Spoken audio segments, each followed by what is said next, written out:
not able to right now. That was cool. I can't believe I did that. What the heck? I'm not able to right now. That was cool. She thought she was invisible, just a waitress in the darkest corner of New York's most dangerous VIP room. But one mistake changed everything. When her phone rang, Sienna didn't think. She just answered, in flawless, dialect-heavy Sicilian.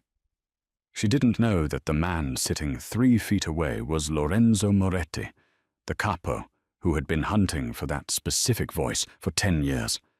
The music stopped. The room went cold. And as she tried to run, his voice cut through the silence like a knife. "Don't let her leave! This isn't just a romance. It's a survival story. Welcome to the night Sienna became the target." The rule at the Velvet Lounge was simple. Be a ghost.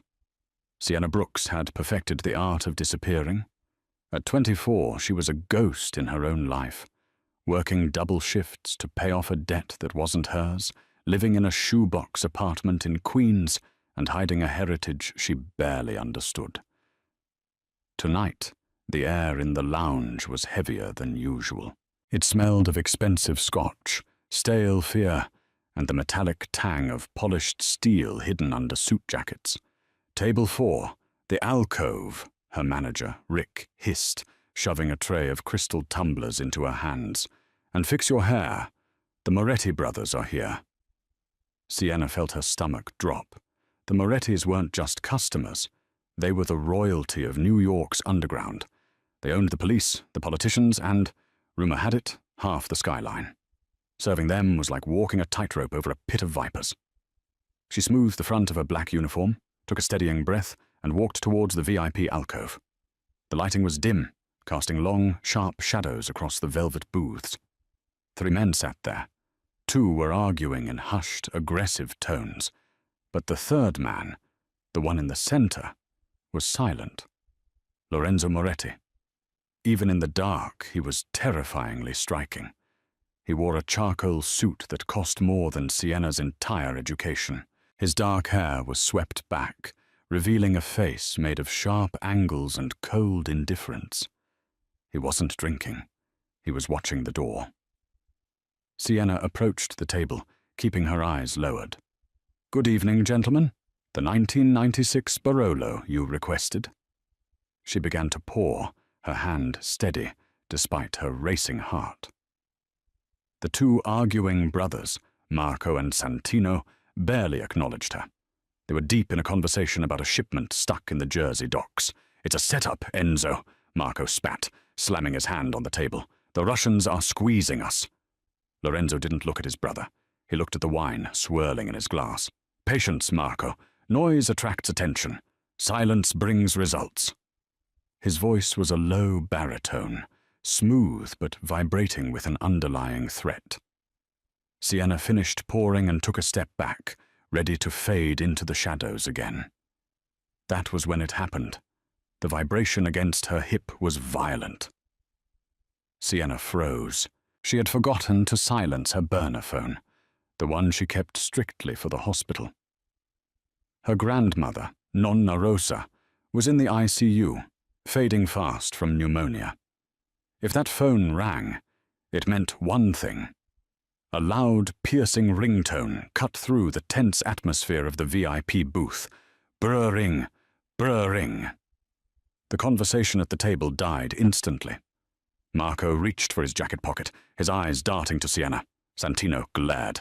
Sienna's hands trembled. I'm so sorry, sir. It's a family emergency. Answer it, Lorenzo said. He didn't look up. "Sir, I can turn it off. I said answer it." He turned his gaze to her then. His eyes were the color of cold espresso, unreadable and intense. Sienna fumbled for the cheap device. She saw the caller ID. St. Jude's Hospital. Panic overrode her fear of the Mafia Don. She hit accept and pressed the phone to her ear, turning slightly away, her voice dropping to a frantic whisper. She didn't speak in English. In her panic, her brain defaulted to the language of her childhood, the language Nonna Rosa whispered to her in delirium. It wasn't standard Italian. It was Alberesce, an old, rare dialect of Sicilian Albanian origin, spoken only in a few dying villages in southern Italy. "Pronto? Sì, Dimmi che sta bene. Per l'amor di Dio, non dirmi che se n'è andata. Hello? Yes. Tell me she's okay. For the love of God, don't tell me she's gone. The nurse on the other line was speaking fast in English, but Sienna responded again in that distinct, musical, ancient dialect. Capisco. Arrivo subito. Tienila con noi. Arrivo. I understand. I'm coming immediately. Keep her with us. I'm coming. She hung up, tears stinging her eyes. She turned back to the table, ready to beg for forgiveness or simply quit on the spot so she could run to the hospital. I apologize, Mr. Moretti. I have to leave. I quit. Please excuse me. She turned on her heel. Stop. The word wasn't shouted. It was spoken with the finality of a gavel striking wood. Sienna stopped. She couldn't move her legs. Lorenzo Moretti stood up. He was taller than he looked sitting down, towering over 6 feet. He walked around the table, the expensive leather of his shoes silent on the carpet. He stopped inches from her. She could smell him. Sandalwood, tobacco, and rain. That language, Lorenzo said, his voice dangerously soft. Where did you learn to speak Arboreshe? Sienna's breath hitched. My grandmother. It's just a dialect. Look, I really have to go. No one speaks that dialect anymore, Lorenzo said, stepping closer, invading her personal space. He studied her face, as if he were looking for a map hidden in her features. Not in New York. Not for 20 years. Who is your grandmother? Rosa, Sienna stammered, terrified by the intensity in his eyes. Just Rosa, please, she's dying. I have to go to the hospital. Lorenzo stared at her for a second longer, a strange flicker of recognition, or perhaps suspicion, crossing his face. He looked at her dark curls, her high cheekbones, the specific curve of her jaw. He turned to Marco. Get the car. Enzo? Marco asked, confused. We have the meeting with the Irish in 10 minutes. Cancel it, Lorenzo ordered. He turned back to Sienna. You aren't going to the hospital alone. I don't need a ride, Sienna insisted, backing away. I'll take the subway. Please, just let me go. She turned and practically ran toward the kitchen exit, pushing through the swinging doors. Her heart was hammering against her ribs like a trapped bird. She grabbed her purse from her locker, ignored Rick's shouting, and burst out into the alleyway, gasping for the cool night air. She made it 10 steps towards the main road. A black SUV screeched to a halt in front of her, blocking her path. The rear door opened. 2 massive men in suits stepped out, not aggressively, but creating a wall she couldn't pass. Behind them, in the back seat, Lorenzo sat in the shadows. He leaned forward, the street lamp illuminating half his face. Get in, Sienna, he said. He knew her name. She hadn't told him. Why are you doing this? She cried out, clutching her phone. Because, Lorenzo said, his eyes locking onto hers, the woman who taught you that dialect is the only person left alive who knows where my father's money is buried. And if she dies tonight without telling us, you are the only loose end. Sienna shook her head. I don't know what you're talking about. She's a baker. We'll see, Lorenzo replied calmly. He signaled to the men. Don't hurt her, but don't let her leave. The drive to St. Jude's was a blur of terrified silence. Sienna sat pressed against the door, her knuckles white. Lorenzo sat on the other side, typing furiously on his phone. He didn't look at her, but his presence filled the car like a pressurized gas. If you hurt her, Sienna whispered, her voice trembling but fierce, I will kill you. Lorenzo paused his typing. He turned his head slowly. A corner of his mouth twitched, almost a smile, but devoid of humor. You have spirit. That's good. You'll need it. Who are you really? She asked. I am the man saving your life right now, he answered cryptically. You think I'm the only one who heard you speak tonight? The Russians have ears in that club. If I recognized that dialect, their spies did too. You just painted a target on your back the size of Manhattan. The car stopped at the emergency entrance. Lorenzo moved with efficient grace. Marco, stay with the car. Santino, you're with me. They moved through the hospital like a dark tide. Security guards looked up, saw Lorenzo's face, and immediately looked away. He walked with the arrogance of a man who owned the building. When they reached the ICU, Sienna broke into a run. She burst into room 304. Nonna Rosa looked so small in the bed, a tangle of tubes and wires. The heart monitor beeped a slow, rhythmic cadence. "Nonna!" Sienna rushed to the bedside, gripping the frail, cold hand. Lorenzo stood in the doorway.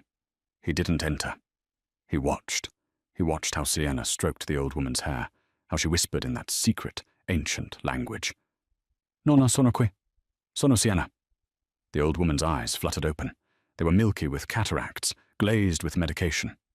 She looked at Sienna, but she didn't seem to see her granddaughter. She looked past her, towards the doorway, toward Lorenzo. Rosa's breath hitched.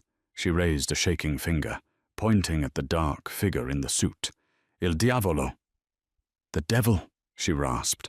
Lorenzo stepped into the room. The air temperature seemed to drop. "Hello, Rosa," Lorenzo said, his voice surprisingly gentle, though it carried a weight of steel. "It's been a long time, since Palermo.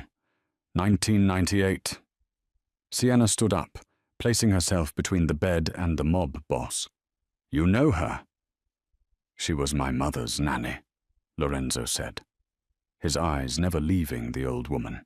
"And the night my parents were assassinated, she vanished, along with the key to the Moretti vault." Sienna looked down at her grandmother in shock. "Nonna, is this true?" Rosa began to cough, a wet, rattling sound. She gripped Sienna's hand with surprising strength. "Ascolta, Sienna, listen," she wheezed in English. "Under the floorboards. The bakery. The recipe box." "The recipe box?" Sienna asked, confused. "The key," Rosa gasped. "Don't give it to him.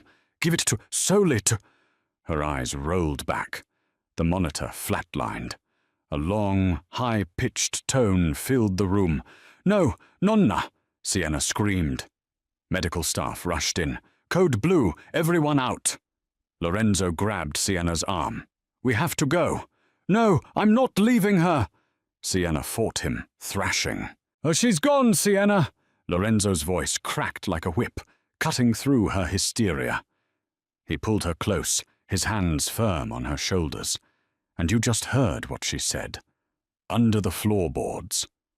Do you think we are the only ones who heard that?" He nodded toward the window. Sienna looked. Down on the street, 3 black sedans had just pulled up. Men with heavy coats were getting out. They weren't Italians. They were huge, pale men with tactical precision. "The Volkov Bratva," Lorenzo cursed under his breath. "They tracked your phone." He looked at Sienna, his expression hardening. The calculated distance was gone, replaced by urgent, volatile energy.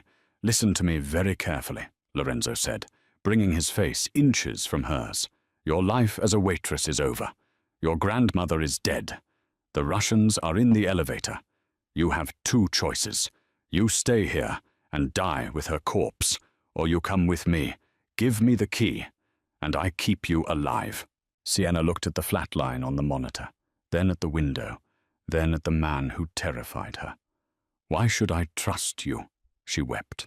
"You shouldn't," Lorenzo said, pulling his gun, a silver Beretta, from his holster and checking the chamber.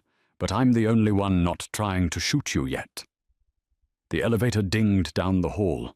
Heavy boots sprinted on the tile. Lorenzo kicked the door shut and locked it. He grabbed a metal chair and jammed it under the handle. "Window," he ordered. "Now." "We're on the 3rd floor. There's a fire escape. Move." Sienna scrambled onto the sill. Lorenzo followed, vaulting out just as the hospital room door splintered inward under a heavy kick. Gunshots erupted in the hospital room, shredding the pillows where she had been weeping seconds ago. They were running down the metal stairs, the cold wind whipping Sienna's hair. Lorenzo was ahead of her, leading the way, his hand gripping hers so tight it bruised. She had answered a call. Now she was running for her life with the King of New York, hunted by a Russian army, chasing a ghost key her grandmother had hidden in a box of recipes. As they reached the alley and sprinted toward his car, Lorenzo shoved her into the back seat and dove in after her. "Go!" he roared to the driver. As the tires squealed and they sped away into the darkness, Lorenzo looked at her. She was shaking, in shock. He took off his suit jacket and draped it over her shoulders. It was warm. "Welcome to the family, Sienna," he whispered. "There is no way out now." The city blurred into streaks of neon and rain against the tinted windows of the SUV. Inside, the silence was deafening. Sienna sat wrapped in Lorenzo's suit jacket, shivering not from cold, but from the aftershocks of adrenaline. The smell of the hospital, antiseptic and death, still clung to her, mixing with the rich leather scent of the car. "Where are we going?" Sienna asked, her voice raspy. Lorenzo didn't look up from his phone. He was typing rapidly, coordinating a war from the back seat of a Maybach. "Somewhere the Volkovs can't reach you. A safe house." "My apartment is already burning," Lorenzo cut in, his tone flat. "Santino just sent word. The Russians firebombed your building 10 minutes ago. If you had gone home, you'd be ash." Sienna felt the blood drain from her face. "My things, my photos, material things," Lorenzo said, finally locking eyes with her. "Replaceable. Your life is not." The car wove through the city, bypassing the bridges and heading toward a private airfield, then diverting at the last second toward a towering glass spire in Manhattan, the Obsidian Tower. It was a fortress disguised as a luxury residence. They drove directly into an underground lift that carried the car up 60 stories. When the doors opened, they weren't in a hallway. They were inside the penthouse. It was a cavernous space of glass, steel, and black marble, beautiful, cold, and utterly impersonal. "Don't go near the windows," Lorenzo commanded as he stepped out. He tossed his keys on a marble island. "The glass is bulletproof, but I'd rather not test the sniper rifles the Russians are importing." Sienna stood in the center of the room, feeling small. "So what now? I'm your prisoner?" Lorenzo poured himself a drink. Whiskey. Neat. He downed it in one swallow and poured another. He looked exhausted. The mask of the untouchable Don was slipping, revealing a man carrying the weight of an empire. "You are my guest, Sienna. A prisoner doesn't get a choice. You have a choice." He walked over to her, extending the glass. "Drink. It helps." She took it, her fingers brushing his. A spark, sharp and electric, jumped between them. Lorenzo pulled his hand back slowly. "What choice do I have?" she asked, taking a sip. The liquor burned, grounding her. "My grandmother is dead. My home is gone. I have a Mafia army hunting me." "You can help me find the key," Lorenzo said. "We go to the bakery. We find what Rosa hid. You give it to me.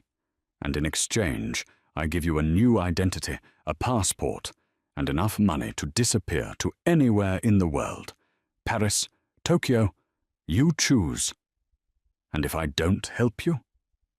Lorenzo stepped closer, the heat of his body radiating toward her. "Then the Volkovs find you, and they won't offer you a passport. They will torture you until you break, and then they will kill you to send a message to me." Sienna looked into his dark eyes. She saw ruthlessness there, yes, but she also saw something else. Desperation? No, responsibility. "Why is this key so important?" she whispered. "Is it just money?" Lorenzo let out a bitter laugh. "Money? I have money, Sienna. I have more money than God. The key isn't to a bank vault. It's to a storage unit my father maintained. Inside is a ledger." "A ledger?" "Blackmail," he corrected. "Names, dates, payoffs, judges, senators, police captains, the entire infrastructure that allows the families to operate in New York. My father, the old Don, kept the peace because he held the leash on everyone. When he died, the ledger vanished. If the Russians get it, they control the city. They will purge the Italian families. It will be a bloodbath." He looked at her, his expression softening for the first time. "I'm not doing this just for power. I'm doing it to stop a war." Sienna studied him. He was a criminal, a killer, but in this light, with his tie undone and his guard down, he seemed human. "I need to shower," she said softly. "I need to wash the hospital off me." Lorenzo nodded. Down the hall, Second door on the left. There are clothes in the closet. They belong to my sister. She stays here sometimes. They should fit. As Sienna walked away, Lorenzo watched her. He had spent 10 years looking for Rosa and the key. He had expected to find a hardened criminal or a cunning thief. He hadn't expected a waitress with soulful eyes and a spirit that refused to break. He pulled out his phone and dialed Santino. "Prepare the team," Lorenzo said. "We hit the bakery at 3 a.m. "Enzo, it's a risk," Santino's voice crackled. "The Russians are watching the old woman's properties." "I know," Lorenzo said, watching the bathroom door close. "But she trusts me. Just a little. And right now, that's the only weapon we have." The rain had turned into a deluge by 3 a.m. Queens was asleep, but the shadows were awake. Rosa's Pastries sat on a corner lot in Astoria, a small brick building with a faded awning. It had been closed for weeks since Nonna Rosa fell ill. Now it looked like a tomb. Lorenzo parked the black SUV a block away. "Stay close to me," he ordered, checking the clip of his gun. "If I say run, you run. You don't look back. You don't wait for me. Understand?" Sienna nodded, her heart hammering against her ribs. She was wearing black leggings and a dark sweater she'd found in the penthouse, her hair tied back. She looked less like a waitress and more like an accomplice. They moved through the alleyway. Lorenzo moved with the silent lethality of a panther, checking corners, scanning rooftops. He picked the lock on the back door in seconds. The smell hit Sienna the moment they stepped inside. Vanilla, yeast, and dust. The scent of her childhood. Tears pricked her eyes. This was where she had learned to walk, where she had learned to knead dough, where she had learned arbaresh while dusting flour off the counter. "Where?" Lorenzo whispered. The bakery was dark, lit only by the streetlights filtering through the front display window. "The main counter," Sienna whispered back. She said under the floorboards, but she spent all her time at the kneading station. She walked toward the large wooden table in the center of the kitchen. It was scarred from decades of knives and rolling pins. Sienna knelt down. The floorboards here were worn smooth. "Here," she pointed to a board that looked slightly looser than the rest. "The nail head, it's not flush." Lorenzo knelt beside her. He pulled a knife from his boot and wedged it into the gap. With a groan of protest, the wood pried upward. Beneath was a hollow space, and inside the dark cavity sat a rusted tin box, a box that used to hold saffron. Sienna's hands trembled as she lifted it out. "This is it. Open it," Lorenzo commanded, his voice tight. She pried the lid off. Inside there was no golden key, no diamond. There was a rosary made of black wooden beads, and a stack of index cards, recipes, cannoli, sfogliatella, tiramisu. It's just recipes," Sienna whispered, panic rising. Did she lie? Lorenzo grabbed the box, rifling through the cards. No, Rosa didn't lie. She was smart. He held up a card for almond biscotti. "Look at the measurements. 120 grams of sugar. 45 grams of almonds. 2 eggs, 19 minutes bake time." He flipped to the next one. 140 grams flour. 20 grams anise. Their coordinates, Lorenzo realized, his eyes widening. Or a combination. The numbers, they correspond to the bank box. The recipe is the key. Crash. The front window of the bakery shattered inward. A canister rolled across the floor, spewing white smoke. "Down!" Lorenzo tackled Sienna, covering her body with his own just as the room filled with the deafening rat-tat-tat of automatic gunfire. Bullets chewed up the wooden counter above their heads, sending splinters raining down like confetti. "They found us!" Sienna screamed, covering her ears. "Stay down!" Lorenzo drew his gun. He rolled out from behind the island, firing 3 controlled shots into the smoke. A grunt of pain echoed from the front of the store. "Back door! Go!" Lorenzo grabbed Sienna by the waistband of her pants and shoved her towards the exit. They scrambled through the kitchen, slipping on the flour that had spilled from punctured bags. The air was thick with smoke and the smell of cordite. A massive figure loomed in the back doorway, a Russian enforcer. He raised a shotgun. Lorenzo didn't hesitate. He didn't slow down. He fired while running. Bang, bang. The Russian crumbled. Lorenzo kicked the shotgun away as they burst into the rainy alley. To the car! Move! They sprinted down the wet pavement. But the Russians were everywhere. 2 more men emerged from behind a dumpster. Lorenzo shoved Sienna behind a stack of crates. He engaged them, trading fire in the narrow alley. It was chaotic, loud, and terrifying. Sienna clutched the tin box to her chest. This was the only thing that mattered. "Enzo!" she screamed, as she saw a 3rd gunman appear on the fire escape above him. Lorenzo looked up, but he was a split second too slow. Bang! The shot hit him. Lorenzo spun around, clutching his left shoulder, stumbling back. "No!" Sienna didn't think. She didn't calculate. She grabbed a heavy glass bottle from a crate of recycling beside her and hurled it with all her might at the gunman on the ground who was advancing on the fallen Don.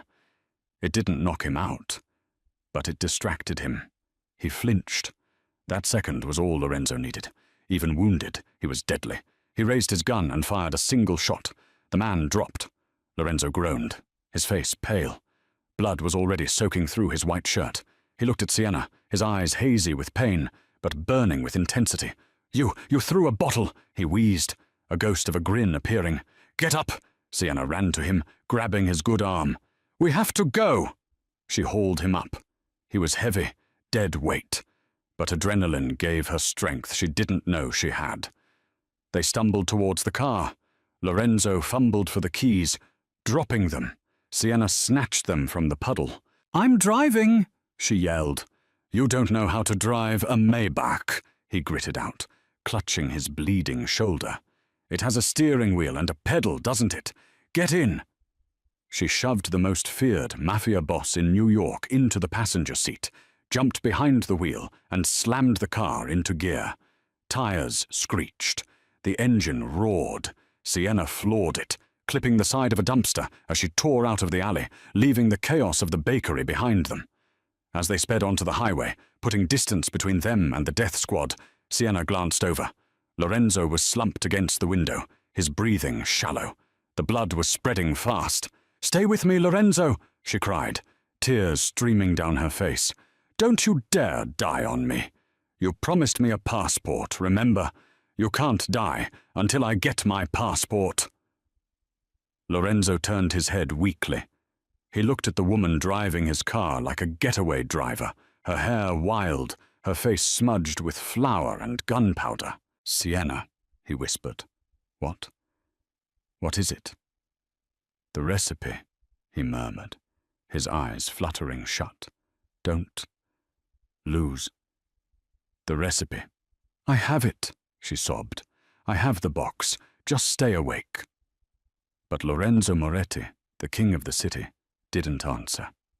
His head lolled forward. Sienna gripped the steering wheel, her knuckles white. She wasn't driving to the safe house. She knew he would bleed out before they got there. She was driving to the only place she knew she could hide, an old veterinary clinic in the Bronx run by her cousin. "Hold on, Enzo," she whispered, realizing with a jolt of horror that she wasn't just saving him for the money anymore. She was saving him because, in the middle of the gunfire, he had used his body as a shield for hers. And no one had ever done that for Sienna Brooks. The neon sign of Benny's Animal Clinic buzzed erratically in the Bronx rain. Sienna pounded on the metal shutters, her hands slick with Lorenzo's blood. "Benny, open up!" "It's Sienna!" she screamed, looking over her shoulder at the empty street. Every pair of headlights felt like a Russian hit squad. The shutter rattled up a few feet. A scruffy man in boxer shorts and a tank top peered out, holding a baseball bat. "Sienna, it's 3 a.m. What the hell?" "Help me," she begged, tears streaking the grime on her face. "Please, Benny. No questions. Just help." Benny looked at her, then past her to the battered Maybach idling at the curb. He saw the dark shape slumped in the passenger seat. He didn't ask. He just threw the shutter up. "Bring him in. The back room, now." Dragging Lorenzo Moretti, 190 pounds of dead weight was the hardest thing Sienna had ever done. With Benny's help, they hoisted him onto a stainless steel operating table, usually reserved for Great Danes. Under the harsh fluorescent lights, Lorenzo looked like a fallen angel. His skin was grey, his breathing wet and ragged. The bullet had torn on through his left shoulder, dangerously close to the artery. "Jesus, Sienna," Benny hissed, cutting open Lorenzo's shirt with trauma shears. "This guy is wearing a $5,000 suit and carrying a piece. Who is he?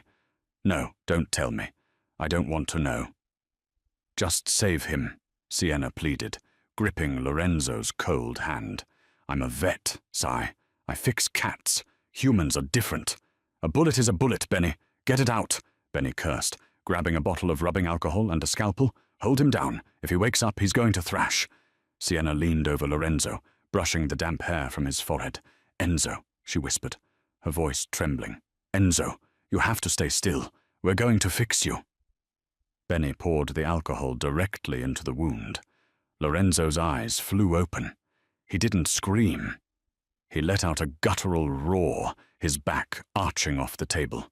His hand shot out, gripping Sienna's wrist with bruising force. "Look at me," Sienna commanded, staring into his dilated, pain-filled eyes. "Look at me, Lorenzo. You're safe. I'm here. I'm right here." The recognition slowly flooded back into his gaze. The feral panic receded, replaced by an agony-laced focus. He squeezed her wrist, anchoring himself to her. "Do it!" Lorenzo gritted out through clenched teeth. Benny went to work. The sound of metal probing flesh was sickening. Sienna didn't look away. She kept her eyes locked on Lorenzo's, whispering soft reassurances in Italian, the same way she used to comfort her grandmother. "Resisti, sei forte. Passera. Hold on, you're strong. It will pass." When the bullet clanged into the metal tray, Lorenzo slumped back, exhaling a shuddering breath. Benny quickly stitched the wound, his hands shaking but efficient. "He's lucky," Benny wiped his brow.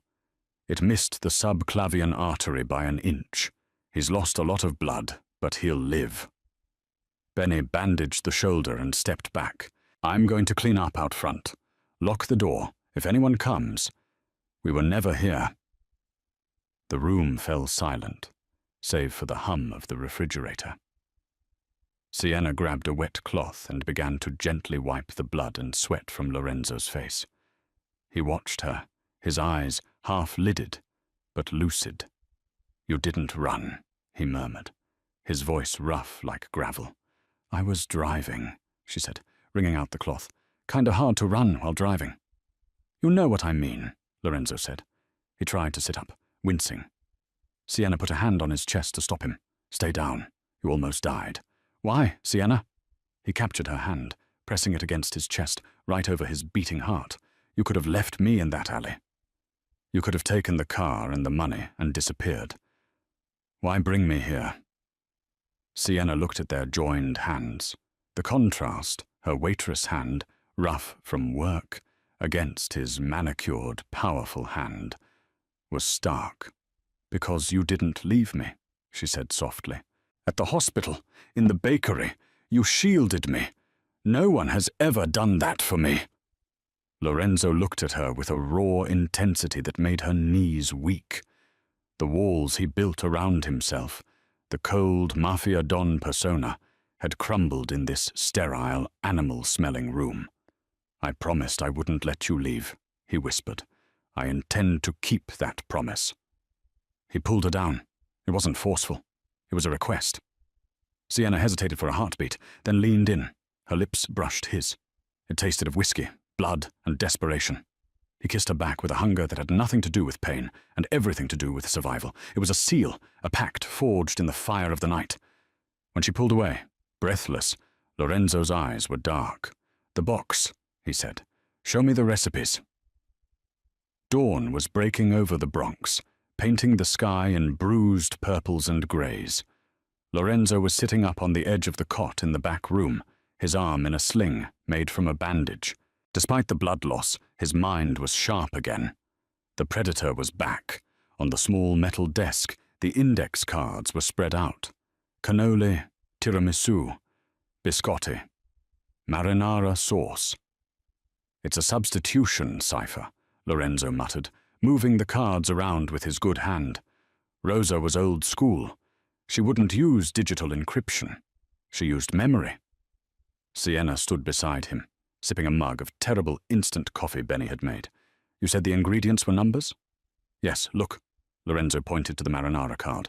3 pounds of tomatoes, 1 cup of basil, 4 cloves of garlic, 314. Pi? Sienna guessed. No, an area code. 314 is St. Louis. My father had no business in St. Louis. It's a distraction. He swept that card aside. He picked up the cannoli recipe. This one is different. Look at the handwriting. Sienna squinted. It's shakier? Older? No, Lorenzo pointed to the bottom corner. It's stamped. Casa Nostra Press, 1999. This isn't a family recipe. It's a key. He read the ingredients aloud. 2 cups flour, 5 tablespoons sugar, 7 drops of vanilla, 0 nuts. 2570, Sienna repeated. Does that mean anything to you? Lorenzo went still. The color drained from his face, leaving him paler than he had been during the surgery. 2570, he whispered.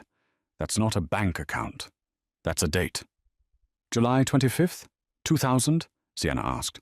July 25th is the day my father was murdered, Lorenzo said, his voice hollow. I was 20 years old. I found him. He flipped the card over. On the back, in faint pencil, was a single word written in Aberesh, Vertita. The truth, Sienna translated instantly. The ledger isn't just about money, Lorenzo realized, standing up, ignoring the pain in his shoulder. My father didn't hide the money to keep it from the Russians. He hid it to keep it from us. What do you mean? The night he died, the security system was disabled. Only family could do that. I always thought it was a glitch. But if Rosa hid this... He looked at Sienna, his eyes burning with a terrible realization. She knew who killed him. It wasn't an enemy. It was someone inside. Sienna felt a chill run down her spine. Who? Lorenzo picked up his phone. It had been destroyed in the alley fight. The screen shattered. He threw it in the trash. Benny! Lorenzo called out. The vet poked his head in. Yeah? I need a burner phone. And a car that isn't a bullet-riddled Maybach. I got an old Ford truck out back. And a prepaid Nokia. Good. Lorenzo turned to Sienna. 2570 is the code to the private vault at the Grand Central Terminal. The old lockers. They don't exist officially anymore, but the family kept one. We're going there. I'm going there, Lorenzo corrected. You are staying here. No, Sienna said firmly, crossing her arms. The Russians know my face, Lorenzo. They know your brother's face. They don't know me as anything other than the waitress. And if you walk into Grand Central bleeding through your shirt, you'll be arrested in 5 seconds. You need me. Lorenzo glared at her. He wanted to protect her. He wanted to lock her in this room where she was safe. But he looked at her chin, held high, and the fire in her eyes. She wasn't the scared girl from the club anymore. She was a partner. Fine, he conceded. But if I say run, I know, I run. An hour later they were in Manhattan. The city was waking up, the streets filled with commuters. Sienna drove the rusted Ford truck, blending into the traffic. Lorenzo sat low in the seat, wearing a borrowed, oversized hoodie of Benny's that covered his sling. They parked 2 blocks away. The walk to Grand Central was tense. Every siren made them flinch. They reached the terminal. The vaulted ceiling, painted with constellations, looked down on them indifferently. They moved to the lower levels, past the food court, down a corridor that was under construction. Lorenzo moved a heavy plywood barrier aside. Behind it was a dusty wall of old metal lockers, remnants of a bygone era. Locker 2570. Lorenzo counted down the rows. He found it. It was rusted shut. He didn't use a key. He used a crowbar he'd taken from the truck. With a groan of metal, the door popped open. Inside was a single leather-bound book. The ledger. Lorenzo grabbed it. He opened the first page. His breath hitched. "What is it?" Sienna asked, looking over his shoulder. Lorenzo didn't speak. He just pointed to the entry dated July 25th, 2000. Payment, $500,000. Recipient, Volkov Bratva. Authorized by M. Moretti. Sienna gasped. "Monsieur Moretti, Marco?" "My brother," Lorenzo whispered. The betrayal cutting deeper than the bullet. "My own brother paid the Russians to kill our father so he could take the throne. But it failed. The family chose me instead. That's why he's working with them now. He's been trying to finish the job for 10 years. Oh my God, Enzo." Sienna reached for his arm. Suddenly, a slow clap echoed through the empty corridor. "Bravo, little brother. You finally figured it out." Lorenzo and Sienna spun around. Standing at the end of the hallway was Marco Moretti. He was flanked by 4 Russian soldiers, and he was holding a gun pointed directly at Sienna's head. "I have to admit," Marco smiled, a cold, shark-like grin. "I thought you'd bleed out in the Bronx. You're harder to kill than the old man." "Let her go, Marco," Lorenzo said, his voice deadly calm, though his hand drifted toward the gun tucked in his waistband. "This is between us." "It was," Marco shrugged, "until she answered that call. Now she's just loose luggage." He cocked the hammer. "Give me the book, Enzo, or the girl dies first." Lorenzo looked at the book, the proof that could destroy his brother and save the city. Then he looked at Sienna. He slowly held the book out. "Take it," Lorenzo said. Marco laughed. "I knew you were weak. You always let your heart get in the way of business." Marco signaled one of the Russians to move forward to take the book. "Sienna," Lorenzo said quietly, not moving his lips. "Yes?" She barely breathed. "Duck. Duck." The word was barely a vibration in the air. Sienna didn't hesitate. She didn't question. She dropped to the dirty concrete floor of the tunnel, just as Lorenzo's arm snapped upward. He didn't hand the book to the Russian. He hurled the heavy leather-bound ledger straight up, smashing it into the hanging industrial light fixture above them. Crash! The bulb exploded. Sparks showered down like fireworks, and for a split second the corridor was plunged into disorientation. The Russian guard looked up instinctively. That was his last mistake. Lorenzo moved with terrifying speed. He drew the gun from his waistband, a smooth, practiced motion despite his injured shoulder, and fired twice. The 2 Russians closest to him dropped before the leather book even hit the ground. "Kill him!" Marco screamed, scrambling back behind a concrete pillar. The remaining 2 mercenaries opened fire. The hallway erupted in a cacophony of deafening noise and muzzle flashes. Sienna crawled on her hands and knees, the concrete biting into her skin. Bullets chipped away at the wall inches above her head, sending dust into her eyes. She saw the crowbar Lorenzo had dropped near the lockers. She grabbed it. It was heavy, cold, and rusted. Lorenzo had rolled behind a stack of construction pallets. He was pinned down. He had the angle on one Russian, but Marco had the angle on him. "It's over, Enzo," Marco shouted over the gunfire. "You're bleeding out! Just die already!" Lorenzo peered around the edge, firing a suppression shot. He was pale, sweat beading on his forehead. The wound in his shoulder had reopened. A fresh crimson stain was spreading across the grey hoodie. Sienna saw Marco moving. He was flanking Lorenzo, moving through the shadows of the construction zone, his gun raised, a cruel smile on his face. He was going to execute his brother from behind. Lorenzo didn't see him. He was focused on the Russians. Sienna's fear vanished, replaced by a cold, sharp rage. This man had killed her grandmother's employer. He had destroyed her life, and now he was going to kill the man she loved. She didn't scream. She didn't warn Lorenzo. She moved. Gripping the crowbar with both hands, Sienna surged forward from the darkness. As Marco stepped out to take the kill shot, Sienna swung the iron bar with every ounce of strength she possessed. Crack! The iron connected with Marco's forearm. The bone snapped audibly. Marco howled in shock and pain, his gun clattering to the floor. He spun around, eyes wide with disbelief. "You little—" He reached for her with his good hand, grabbing her throat. He was strong, massive. He lifted her off her feet, slamming her against the wall. Black spots danced in Sienna's vision. "I'm going to snap your neck," Marco hissed, his face inches from hers. Bang! Marco stiffened. His grip on Sienna's throat loosened instantly. He looked down. A small red flower was blooming in the center of his chest. He looked past Sienna. Lorenzo stood 10 feet away. He had stepped out from a cover, ignoring the Russian who was still firing wildly. He stood tall, his gun steady, smoke curling from the barrel. His eyes were void of brotherly love. They held only the icy judgment of a don. "You let her go," Lorenzo said, his voice quiet enough to cut through the ringing in their ears. Marco slumped, sliding down the wall. He fell to his knees, gasping. "Enzo, I did it. For the family." "You did it for yourself," Lorenzo replied. He walked over, kicking Marco's backup weapon away. The last Russian mercenary, seeing his paymaster dying and the legendary Lorenzo Moretti standing over him, made a business decision. He dropped his rifle and ran back toward the tunnel entrance, his footsteps fading into the distance. Silence returned to the corridor, broken only by Marco's ragged breathing.